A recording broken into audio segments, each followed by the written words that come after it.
Good morning friends, कैसे हो आप लोग। आई होप सब लोग अच्छे होंगे।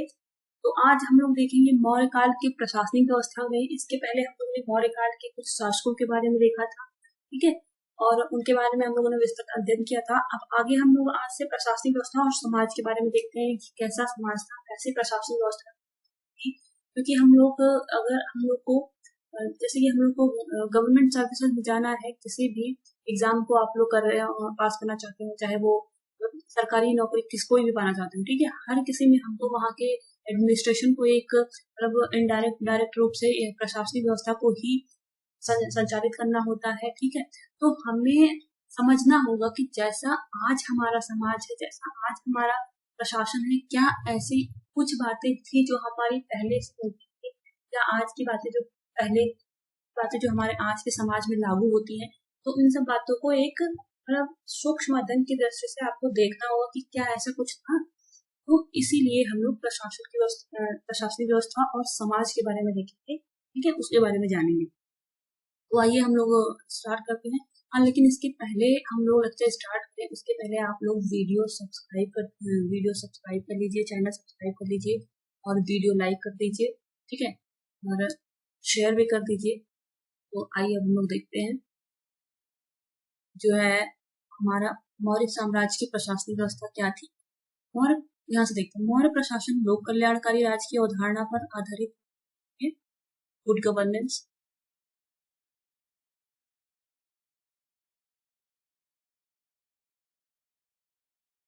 यहाँ प्रशासनिक व्यवस्था केंद्रीकृत थी, ठीक है, सेंट्रलाइज एडमिनिस्ट्रेशन था।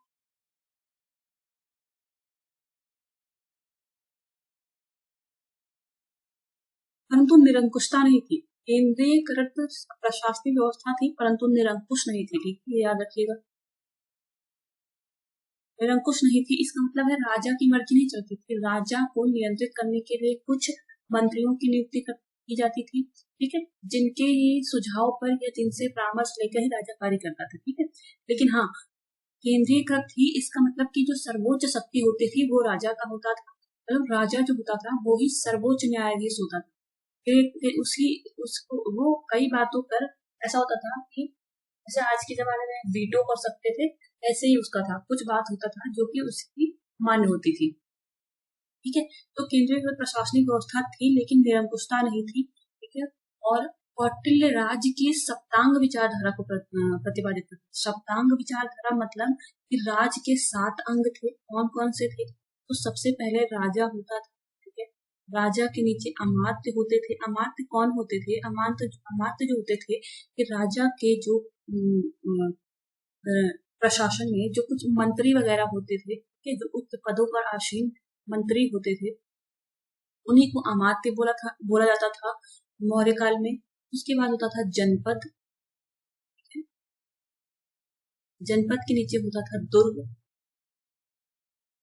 और दुर्ग के बाद होता है दंड, फिर मित्र। अब आपको ये याद नहीं होगा तो इसको याद करने की हम ट्रिक बताते हैं। हमने कैसे याद किया था? राजा होगा, तो राजा ऐसा तो है नहीं कि अकेले सब कुछ कर लेगा, उसको करने के लिए कुछ लोगों की जरूरत पड़ेगी, तो ठीक है, तो वो मंत्रियों की नियुक्ति करता था। मंत्रियों को अगर बात करें मौर्य साम्राज्य में, मौर्य काल में, तो अमात्य बोला जाता था, ये आपको याद रखना। अच्छा, अब अमात्य लोग रहेंगे कहाँ से? तो इनके रहेंगे तो जनपद में रहेंगे ना, ये याद करने का तरीका हम बता रहे हैं, ठीक है। वही रहेंगे तो कुछ शहर गांव कहीं रहेंगे ना, तो उनको जनपद बोला जाता था, वो जनपद में रहते थे। जनपद में ये ऐसा तो है नहीं कि घर नहीं बना रहेगा कुछ, तो दुर्ग होते थे, दुर्ग, उनको दुर्ग कहा जाता था, तो ये लोग दुर्ग में रहते थे। अब दुर्ग में, सॉरी, यहाँ दुर्ग के बाद एक छूट गया है, तो दुर्ग के बाद कोष, दुर्ग के बाद कोष होता था। अब दुर्ग को बनवाने के लिए कोष, यानी कोष से पैसे लगेंगे, ये याद करने का तरीका हम बता रहे हैं आप लोग, ठीक है। कोष से पैसे लगेंगे, जो लोग पैसा देंगे, नहीं देंगे उनको दंड दिया जाएगा, और जो लोग पैसा देंगे उनको मित्र बना दिया जाएगा। ऐसे आप लोग याद रखिएगा, ठीक है, अपने मन में ऐसे कुछ भी बना दीजिए याद करने के लिए। इन सप्तांगों में कौटिल्य जो है राजा को सर्वोच्च स्थान प्रदान करता है, और शेष को अपने अस्तित्व के लिए राजा पर ही निर्भर रहना पड़ता है। सप्तांग सिद्धांत राजा को कौटिल्य ने बताया है, राजा को सिर, अमात्य को आंख, जनपद को जंघा। ठीक है, इसका मतलब है ये सिर, आंख और जनपद को जंघा। उसके बाद दुर्ग को बाँ बोला जाता था। कोश को मुख बताया है, कौटिल्य ने बताया है। ठीक है, मैं अर्थशास्त्र की पुस्तक लिखी उसमें। दंड, बल या सेना को मस्तिष्क बोला जाता था। मित्र जो है कान, मित्र का अर्थ कान था। अब इसका अर्थ होता है कि एक संपूर्ण बॉडी को चलाने के लिए या हमारा जो शारीरिक ढांचा है उसका ऐसा तो है नहीं कि हमारा अगर मान लीजिए सिर है और हमारी सिर में मान लीजिए, ठीक है, सिर है, हाथ नहीं है, पैर नहीं है या आंख नहीं है या हमारी जो भी है क्या कहते हैं दिमाग नहीं है हमारे, तो हमारा कोई भी जो है शरीर का अगर एक भी अंग है जो ढंग से काम नहीं करता तो हमारा जो शरीर है वो लाचार हो जाता है। और मान लीजिए कोई व्यक्ति है जिसकी आंखें नहीं है तो आप वो कुछ देख ही नहीं सकता है, तो कितनी दिक्कतें होंगी उसको करने में, ठीक है, काम करने में, कुछ भी कोई भी काम होगा। तो उसी प्रकार जो है सप्तांग सिद्धांत में, तो ये जो थे 7 अंग थे राजा के, वो बहुत एक सुदृढ़ शासन व्यवस्था, ठीक है, या मजबूत तंत्र के निर्माण के लिए इन सातों की बहुत ज्यादा आवश्यकता, ठीक है। ठीक, और अर्थशास्त्र में तीर्थ और अध्यक्ष के बारे में बताया गया। तो अर्थशास्त्र में तीर्थ किसको कहा जाता था? जो मौर्य प्रशासन में सर्वोच्च अधिकारी होता था, सर्वोच्च माने सबसे या उच्च अधिकारी होता था, उसको तीर्थ कहा जाता था। 18 तीर्थों की बात की गई है कौटिल्य के अर्थशास्त्र में। 18 तीर्थों की चर्चा की गई है जिनके लिए अधिकतर स्थानों पर महामात्य, ठीक है, उच्च अधिकारियों को ही महामात्य या अमात्य कहा जाता था। उनकी संख्या 18 होती थी। इसके साथ ही 26 अध्यक्षों की चर्चा की गई है, ठीक है। अध्यक्ष होते थे महामात्यों की सहायता करने के लिए, अध्यक्ष होते थे। इसको आज आप आज के जो होते हैं से कंपेयर करिए, ठीक है। आज क्या होते हैं, कैबिनेट होता है ना, ठीक है। कैबिनेट कितना होता है?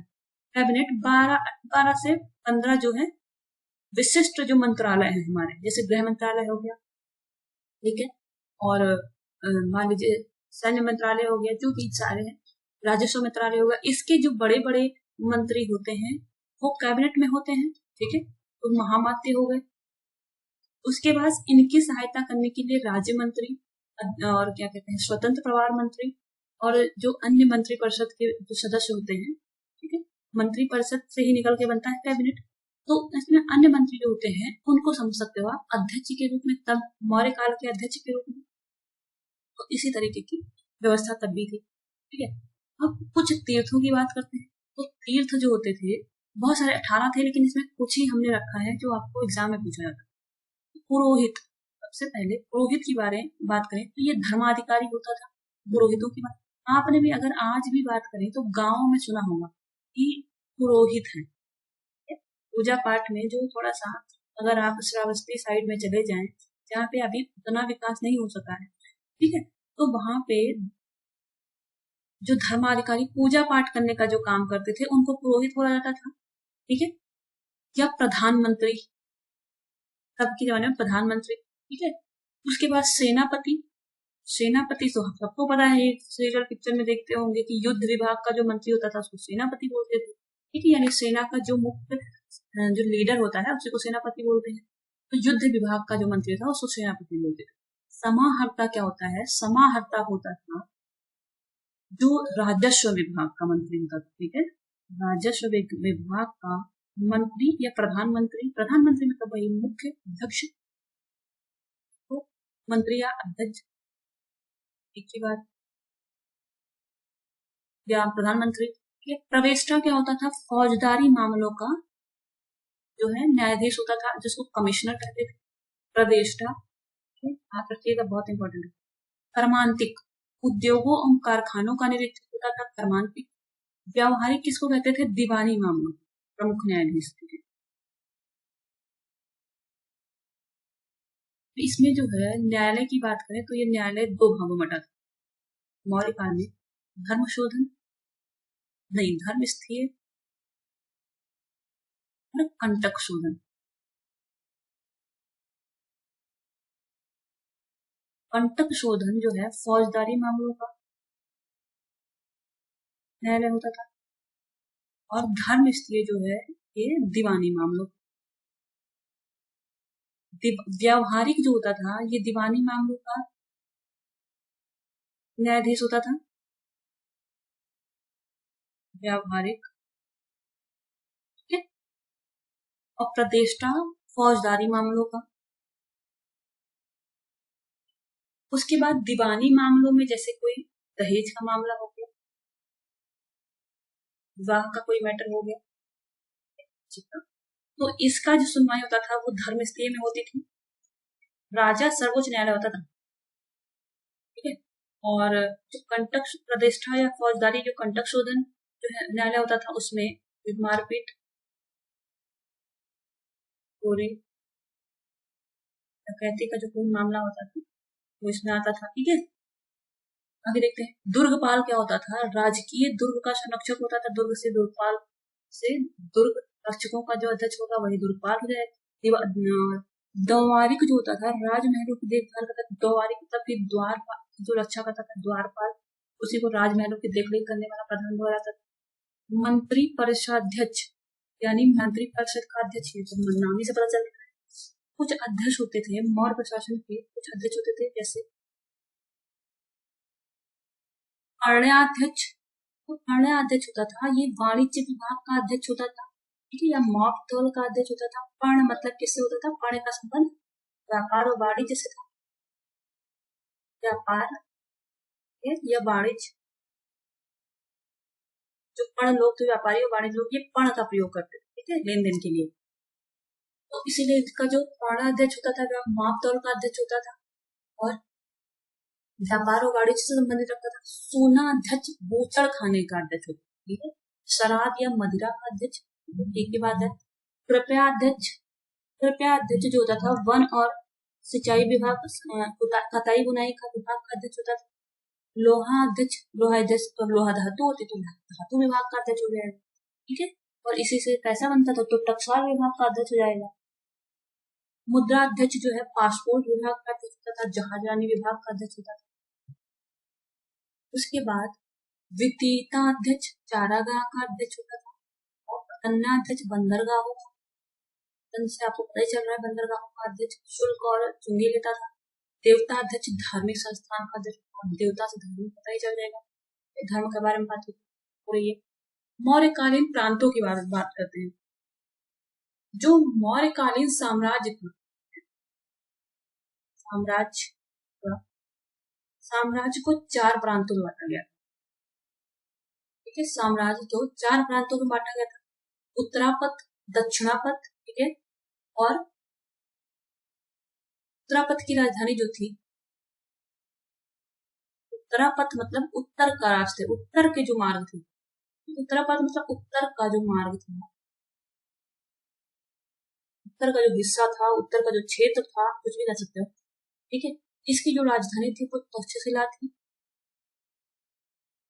और जो दक्षिणापथ यानी दक्षिण का जो क्षेत्र था उसकी राजधानी थी सुवर्णगिरी। सुवर्णगिरी। अवंती की राजधानी थी उज्जैनी। कई बार बोला जाता है, एग्जाम में आता है कि अवंतिका किसको कहते थे, प्राचीन काल में अवंतिका किसको कहते थे या अवंती किसको कहते थे, तो उज्जैनी, उज्जैनी को राजधानी थी अवंतिका या अवंती, ठीक है। प्राची यानी जो मध्य देश की राजधानी थी पाटलिपुत्र, मध्य देश पाटलिपुत्र राजधानी, ठीक है। अब मौर्य साम्राज्य में 4 प्रांतों में था, तो साम्राज्य होता था, ठीक है, सबसे ऊंचा। उसके बाद प्रांत होते थे। तो साम्राज्य का समझ लीजिए आज का देश, ठीक है। देश के बाद राज्य, आज का वर्तमान का राज्य, ठीक है। मंडलों में बांटा गया था, प्रांतों को मंडलों में बांटा गया था। मंडल जो होते हैं वर्तमान में अगर आप देख लीजिए तो जिले कह सकते हो, जिला। और इन प्रांतों का जो शासन होता था, प्रांतों का जो शासन होता था राजा के प्रतिनिधि, यानी कि राजा का कोई घनिष्ठ ही, यानी अपना परिवार का ही कोई व्यक्ति जो होता था, उसके द्वारा प्रांतों का शासन संचालन होता था। उसके बाद प्रांत को मंडलों में विभाजित किया गया था। और यहाँ ये भी याद रखिएगा, प्रांतों को क्या कहा जाता था? चक्र कहा जाता था। मौर्य काल में प्रांतों को चक्र कहा जाता था। ठीक। उसके बाद अशोक ने, आपको पता है कि चंद्रगुप्त मौर्य के शासनकाल में केवल जो है प्रांतों की संख्या 5 हो गई थी, क्योंकि इसने काठियावाड़ में भी अपना विस्तार कर लिया था, पश्चिम में। ठीक है, तो ये संख्या 5 हो गई थी। और इसकी जो 5वां था वो कौन था? कलिंग। कलिंग को जीत के इसकी राजधानी तोशली थी। इसने 5वां जो है प्रांत बना रखा था। और चंद्रगुप्त मौर्य के शासनकाल में केवल 4 प्रांत थे। ठीक है, सबसे जिला के बाद होता था ग्राम, मंडल के बाद होता था ग्राम। मंडल को आज का जिला समझ सकते हैं, ग्राम को तो सबको पता ही ग्राम होता था। ठीक? ग्राम का जो मुखिया होता था ग्रामणी होता था। ठीक है, इसकी सहायता के लिए एक ग्राम सभा होती थी। ठीक है? और ग्राम सभा जो काम कर करती थी, छोटे छोटे कार्य करती थी गांव के, जैसे कि राजस्व,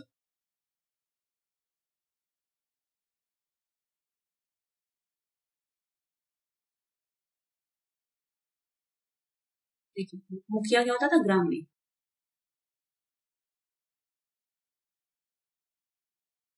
ठीक है, छोटे छोटे कार्य जैसे राजस्व संग्रहण कर लिया। ठीक है, और इसके लिए एक गोप नामक जो प्रशासनिक अधिकारी होता था, ठीक है, ग्राम सभा की सहायता के लिए एक गोप होता था, प्रशासनिक अधिकारी।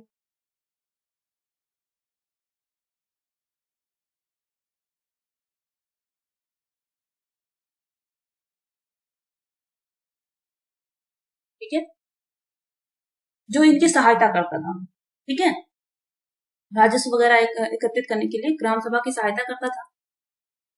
और साहगौरा और महास्थान से ग्राम प्रशासन की कुछ सूचनाएं प्राप्त होती, कहां से? साहगौरा, साहगौरा, स्तंभ लेख और महास्थान से ग्राम प्रशासन की कुछ सूचनाएं मिलती। उसके बाद देखते हैं कि गोप जो होता था, ये जो गोप होता था, जो ग्राम सभा की मदद करने के लिए प्रशासनिक अधिकारी रखा जाता था, ये गांव में क्या करता था? हदबंदी। बताइए, जो गोप अधिकारी होता था वो गांव में आज के किस प्रशासनिक अधिकारी से संबंधित होगा? आप लोग को दिमाग लगाना है। ठीक है, गांव में जो है हदबंदी, चकबंदी और भूमि वगैरह का काम कौन करता है? बताइए, कमेंट बॉक्स में बताइएगा सब। ठीक है, भूमि और मकान का पंजीयन करता था, रजिस्ट्रेशन वगैरह करता था, कर की छूट दे सकता था, जनगणना का काम करता था, और ग्राम का जो अध्यक्ष होता था ग्रामणी होता था, जैसे हमने बताया। और ग्रामणी जो होता था गांव, जो कि गांव की भूमि वगैरह के लिए सिंचाई उचाई का काम कर देता था। ठीक है, और गुप्तचर व्यवस्था कैसी थी? मौर्य काल में जो गुप्तचर विभाग होता था, गुप्तचर विभाग को महामात्य सर्प कहा जाता था। क्या कहा जाता था? महामात्य सर्प। ठीक है, और महामात्य सर्प कहा जाता था जो उस विभाग का होता था, गुप्तचर विभाग, उसको। और जो गुप्तचर होते थे उनको क्या कहता था? गूढ़ पुरुष कहा जाता था। ठीक है, क्या कहता था? गूढ़ पुरुष। और इसके जो अधिकारी होते थे, ठीक है, महामात्य सर्प के जो अधिकारी होते थे उनको सर्प महामात्य उल्टा कर देंगे। ठीक है, और जो गुप्तचर होते थे, देखिए किसी भी मंत्रालय में हर लेवल, मतलब स्तरीकरण होता है ना, कि पहले मंत्री होंगे, फिर कर्मचारी होंगे, फिर पियोन वगैरह होंगे, ये सब लोग होंगे। तो उसी तरह जो महामात्य सर्प विभाग के अधिकारी होते थे उनको सर्प महामात्य, और जो गुप्तचर होंगे उनको गूढ़ पुरुष कहा जाता था। दो प्रकार के गुप्तचर, जो गुप्तचरों का संगठन।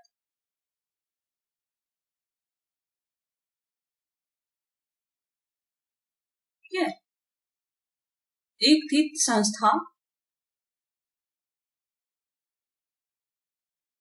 और दूसरा था संचरा। ठीक है, इतना आराम से पढ़ा रहे हैं, आप लोग दिमाग में एकदम फीड कर लीजिए। संस्था जो होती थी ये संगठित होकर काम करती थी।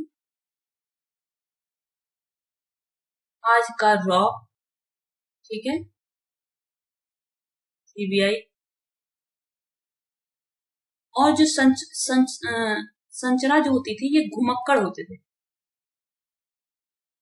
तो इनके एजेंट समझ लो, रॉ के एजेंट, सीबीआई के एजेंट, ठीक है। तो ये आज के एजेंट जो लोग होंगे थे तब के घुमक्कड़ हो जाते थे, संचरा के उसमें आते थे।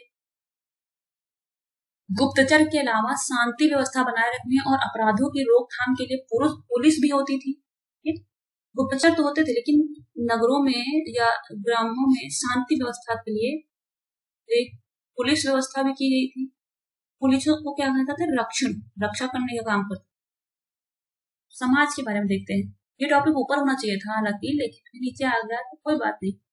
जब मौर्यकालीन समाज के बारे में बात करते हैं तो कई सारी विशेषताएं हैं जिसको हम देखेंगे। जैसे दास व्यवस्था की अगर बात करें तो मैगस्ट्री जो स्ट्रैबो ने बताया है कि दास प्रथा नहीं थी, जबकि दासों का महत्वपूर्ण योगदान था। इसीलिए कहा है कि दास व्यवस्था नहीं थी, किसने कहा है दास व्यवस्था थी, तो कई सारे मतभेद है। मतलब एक स्पष्ट कुछ नहीं कहा गया है कि नहीं थी नहीं थी। तो स्ट्रैबो और मैगस्टीनीज कहते हैं नहीं थी, लेकिन मौर्यकालीन जो अर्थव्यवस्था में दासों का महत्वपूर्ण स्थान। तो इसका मतलब हम समझ सकते हैं कि दास प्रथा एक तरीके से थी, लेकिन वैसी उसकी स्थिति इतनी बुरी नहीं थी। ठीक है, कि उनको प्रताड़ित किया जाता हो और सताया जाता हो, ऐसा कुछ नहीं था। हाँ, दास थे, लेकिन उनको एक दास एक पर्टिकुलर वे में कह सकते थे क्योंकि वो कृषि वगैरह का काम करते थे, लेकिन उनको ऐसा नहीं कि बंधुआ तक की तरह ट्रीट किया जाता हो, ऐसी कोई बुरी स्थिति नहीं थी। ठीक है, तो त्रिपिटक में 4 प्रकार के दासों का वर्णन है। जैसे कौटिल्य ने 9 प्रकार के दासों का उल्लेख किया है। अशोक ने शिलालेखों में दास और कर्मकार का उल्लेख मिलता है। कौटिल्य के अर्थशास्त्र के अनुसार मौर्य काल में दासों को कृषि कार्यों में बड़े पैमाने पर लगाया गया था। स्त्रियों की स्थिति कैसी थी, तो मौर्य साम्राज्य में स्त्रियों की जो स्थिति थी वो स्मृति काल की अपेक्षा अच्छी थी।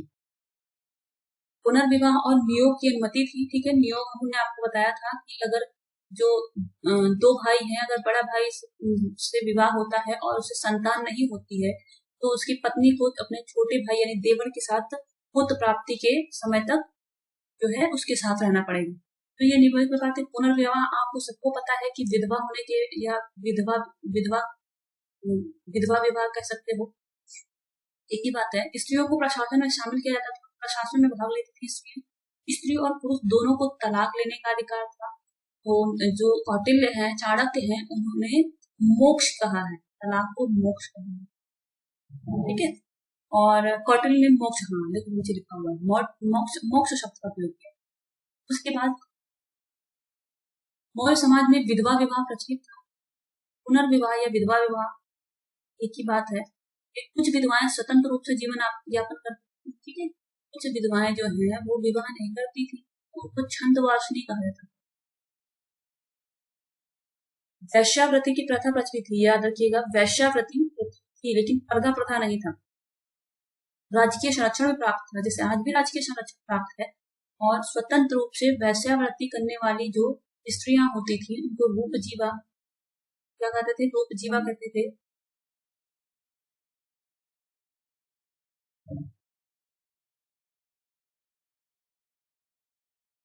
क्या हो गया, ठीक, तो उसे राजकीय संरक्षण रूपजीवा कहा जाता था। इनके कार्यों का जो निरीक्षण था वो गणिकाध्यक्ष करता था।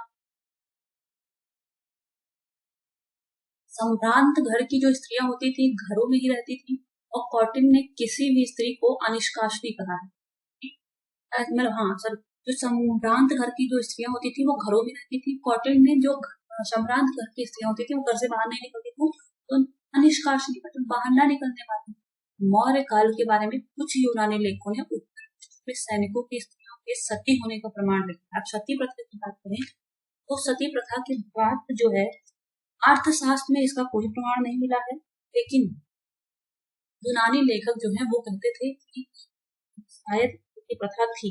ठीक है, क्योंकि कुछ सैनिकों की स्त्रियों को सती होने का जो है प्रमाण मिला है यूनानी शासकों के अनुसार, लेकिन कौटिल्य के अनुसार ऐसा कुछ नहीं था। मौर्य साम्राज्य के पतन के क्या कारण थे? तो मौर्य साम्राज्य के पतन के कारण देखते हैं। मौर्य साम्राज्य केंद्रीय शासन पर टिका हुआ था और जिसका सबसे मजबूत आधार था सुयोग दूरदर्शी सम्राट। 332 ईसा पूर्व में अशोक की मृत्यु के बाद मौर्य साम्राज्य कमजोर होने लगा और